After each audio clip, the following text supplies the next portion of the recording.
নমস্কার বন্ধুরা, আশা করি আপনারা সকলে ভালো আছেন। কাকলি কিচেনে সকলকে স্বাগত।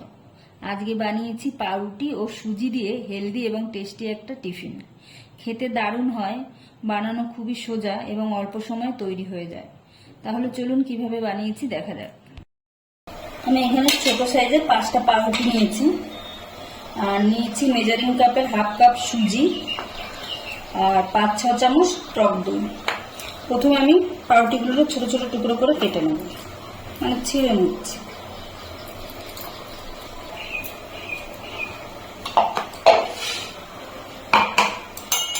আমি এখন একটা মিক্সিং জার নিয়েছি, আর মিক্সিং জারটা ছোট, সেই জন্য আমি দুবার করে বাটবো। আমি দিয়ে দিচ্ছি কিছুটা পাউরুটি, হাফ সুজি দিয়ে দিচ্ছি এর ভিতরে,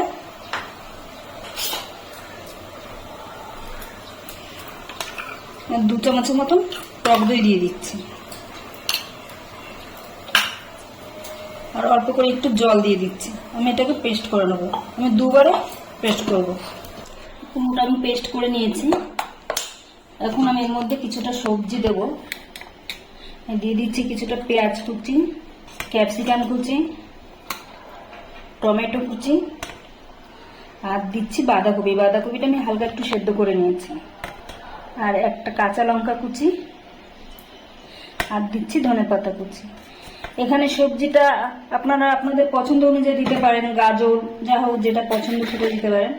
এখন আমি একটু মশলা দেবো। মশলা বলতে দিচ্ছি একটুখানি হলুদের গুঁড়ো, স্বাদ অনুসারে লবণ, আর দিচ্ছি কিছুটা জোয়ান। এখন সব কিছু আমি একসঙ্গে মিশিয়ে নেব।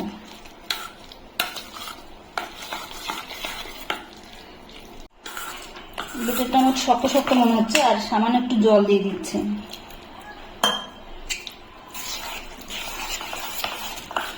জল দিয়ে ভালো করে মিশিয়ে নিলাম। এখন আমি এটা 5-7 মিনিট ঢেকে রেস্টে রেখে দেবো। আমি একটা কড়াই বসিয়েছি। আমি এখন দিয়ে দিচ্ছি এর মধ্যে কিছুটা বাদামটাকে আমি একটু ভেজে দেবো।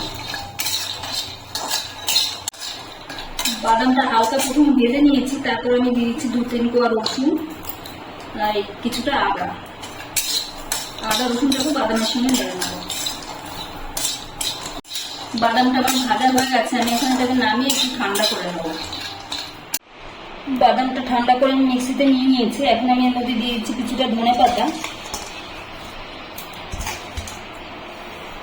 আর দিচ্ছি 2টো কাঁচা লঙ্কা, আর দিচ্ছি কয়েকটা কারি পাতা।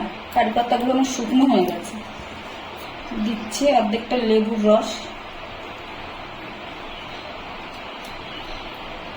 আর পরিমাণ মতো লবণ, সামান্য একটু জল দিচ্ছি। এখন আমি পেস্ট করে নেব। পেস্ট করে নিয়েছি, চাটনিটা আমার রেডি হয়ে গেছে। আপনারা যদি মনে করেন তাহলে সরষের তেলে কারি পাতা সর্ষে ফোড়ন দিয়ে এটা দিয়ে দিতে পারেন, কিন্তু আমি কিছুই দিচ্ছি না, এমনিতেই এটা ভালো লাগে খেতে। আমি এমনি নামিয়ে নিলাম। আমি প্রথমে একটু চিনি দিতে ভুলে গেছিলাম, দই দিয়েছি। দইয়ের ব্যালেন্সটা রাখার জন্য আমি একটুখানি চিনি দিয়ে দিলাম, আর দিয়ে দিচ্ছি 2 চিমটির মতন খাবার সোডা।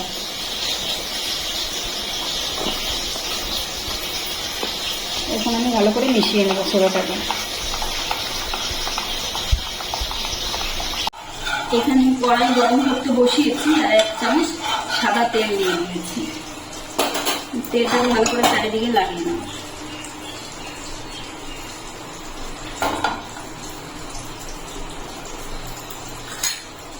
এখন আমি ব্যাটারটাকে ভিতরে ঢেলে দিচ্ছি।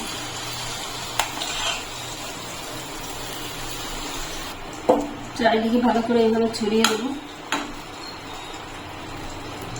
আমি ভালো করে চারিদিকে লাগিয়ে নিয়েছি। এখন আমি 2 মিনিটের জন্য ঢেকে দিচ্ছি। 2 মিনিট হয়ে গেছে। আমি এখন ঢাকাটা খুলে নিচ্ছি।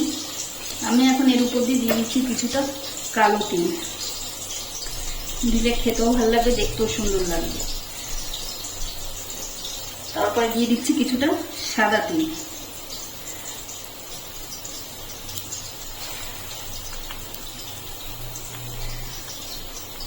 আর দিচ্ছি অল্প করে চিলি ফ্লেক্স।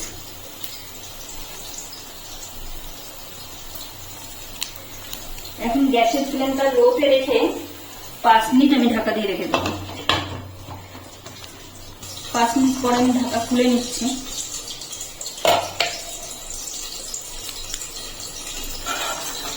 এখন আমি উল্টে দেবো, সাবধানে উল্টাতে হবে, দেওয়ার সম্ভাবনা রয়েছে।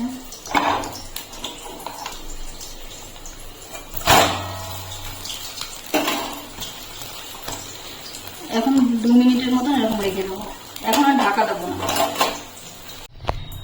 আমারটা হয়ে গেছে, এখন আমি থালা দিয়ে এইভাবে উল্টে নেব, কেননা খুন্তি দিয়ে উঠাতে গেছিলাম, অনেকটা ঘেটে গেছে, এই সাইডটা ঘেটে গেছে, এই সাইডটা দেখুন খুন্তি দিতে কেমন হয়ে গেছে। দেখুন দেখতেও কি সুন্দর হয়েছে, দেখতেও সুন্দর, ওটা খেতেও খুব সুন্দর হয়। এখন আমি ছুরি দিয়ে কেটে নিচ্ছি।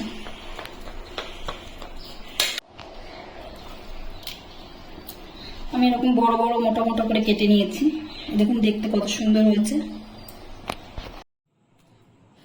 রেসিপিটি ভালো লাগলে একটা লাইক করবেন এবং কমেন্টে জানাবেন কেমন হয়েছে। যারা নতুন তাদের চ্যানেলটিকে সাবস্ক্রাইব করে পাশে থাকার অনুরোধ রইল।